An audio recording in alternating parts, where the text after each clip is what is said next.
to express very large number or very small number in power of 10, we use scientific notation. The process in which we express very large number or very small number in simple way in power of 10 is called scientific notation और standard form. किसी भी large number को या small number को power of 10 में जाहिर करना scientific notation है. तो पहले हम एग्जांपल लेते हैं वेरी लार्ज नंबर की. वेरी लार्ज नंबर की एग्जांपल है मास ऑफ अर्थ. अब आपको पता है mass of Earth is equal to this much. Now this is very large number containing so many zeros. If we want to take square of this number or cube of this number, so it will be a very difficult task.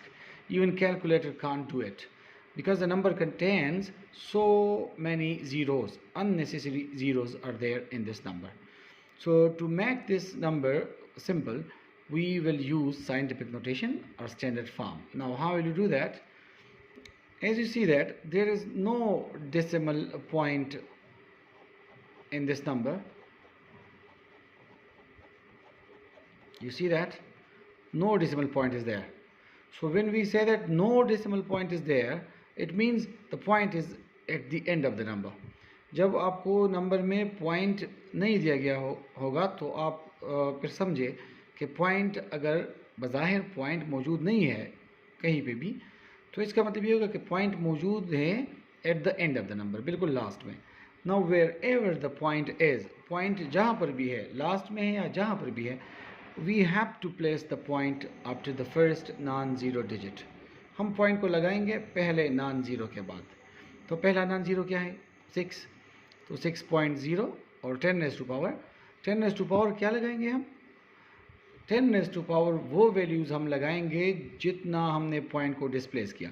Point को यहाँ से हमने displace किया यहाँ पर, तो दरमियान में कितने डिजिट्स आए? 3, 6, 9, 12, 15, 18, 21, 24. पॉइंट के ओल्ड पोजीशन और पॉइंट के न्यू पोजीशन के दरमियान जितने नंबर आते हैं, जितने नंबर ऑफ ज़ीरोज़ आते हैं या जो भी नंबर हो, उतना हम पावर ऑफ 10 लेंगे. और पॉइंट आप देख रहे हैं कि पॉइंट को हमने डिस्प्लेस किया from right to left. Point को हमने लेफ्ट की जानिब डिस्प्लेस किया तो पावर ऑफ 10 पॉजिटिव होगा. तो देखिए अब ये नंबर बहुत सिंपल है. इसका हम आसानी से स्क्वायर ले सकते हैं. इसका स्क्वायर लेंगे तो 6 6 36 और 10 रेज़ टू पावर 24 का स्क्वायर लेंगे तो 10 रेज़ टू पावर 48 बन जाएगा. तो बनिस्बत इस बड़े नंबर के ये अब बहुत आसान है. इसे हम विदाउट कैलकुलेटर भी आसानी से मल्टीप्लाई डिवाइड कर सकते हैं. इसको डील करना बहुत आसान है. अब चलते हैं दूसरे एग्जांपल की तरफ. जैसे कि हमने शुरू में पढ़ा कि साइंटिफिक नोटेशन या स्टैंडर्ड फॉर्म क्या चीज़ है? बहुत ही लार्ज नंबर को या बहुत ही स्मॉल नंबर को पावर ऑफ 10 में जाहिर करना साइंटिफिक नोटेशन है. तो लार्ज नंबर की एग्जांपल तो हमने कर ली, ठीक है. Now let's do the example of very small number. अब करते हैं हम example of very small number. तो वेरी स्मॉल नंबर में आपके जहन में क्या आता है? मेरे जहन में तो आता है कि मास ऑफ इलेक्ट्रॉन, क्योंकि electron is a minute particle, very small particle, so its mass is almost negligible, न होने के बराबर मास है इसकी. मास ऑफ इलेक्ट्रॉन इज़ 0.000000 जाते जाएं इस तरह.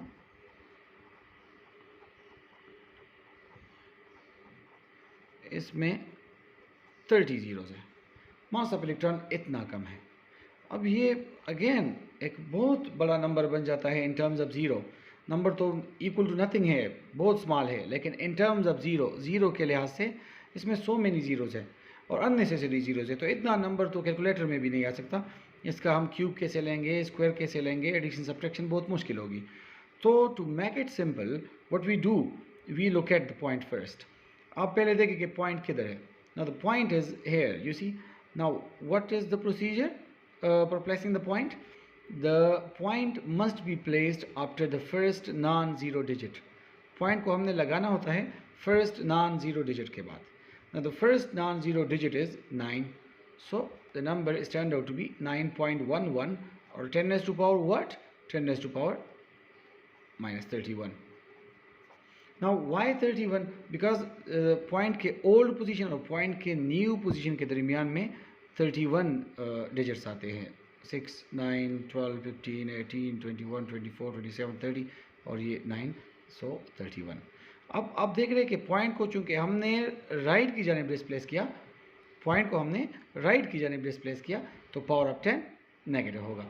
इस एग्जांपल में आपने देखा कि अगर पॉइंट हम राइट से डिस्प्लेस कर रहे हैं लेफ्ट की जानिब, तो इस केस में अगर पॉइंट लेफ्ट की जानिब जा रहा है तो पावर पॉजिटिव होगा, और अगर पॉइंट को हम डिस्प्लेस कर रहे हैं राइट की जानिब तो पावर नेगेटिव होगा। जनरली हम साइंटिफिक नोटेशन को कैसे लिखते हैं?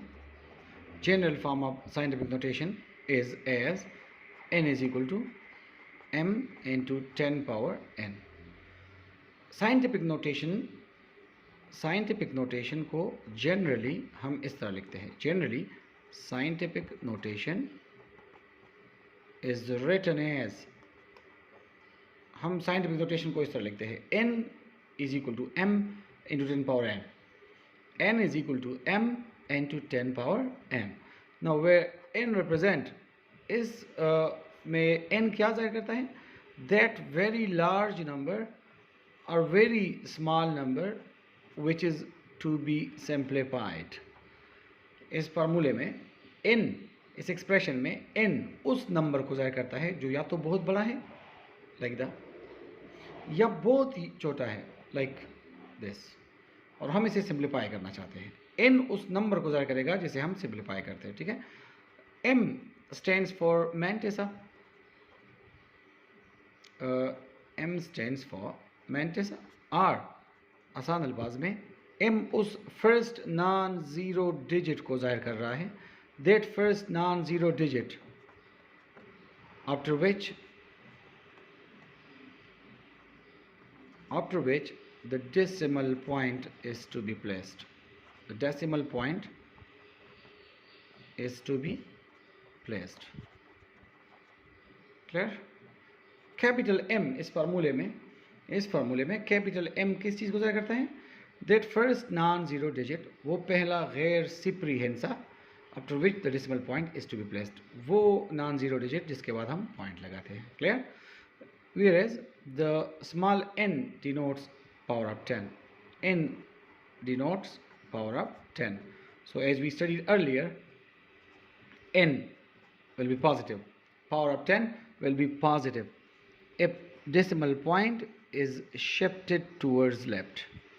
If we are shifting the decimal point towards left side, if we are shifting the decimal point towards left, so power of 10 will be positive like this. You see, इस number में हमने point को displace किया left side पे, so power of 10 is positive. And very last one, n यानी power of 10 will be negative if a point is shifted towards light. n will be negative, power of 10 will be negative if point is shifted towards right. If the point is shifted towards right, if the point is shifted towards right, then the power will be negative like this. Example में आप देख लें, as the point is shifted towards right, so the power is negative. So I hope you would have understand today's topic. This was what we called scientific notation. So students of class 9, I hope you would have get a lot of things from today's topic. Thank you.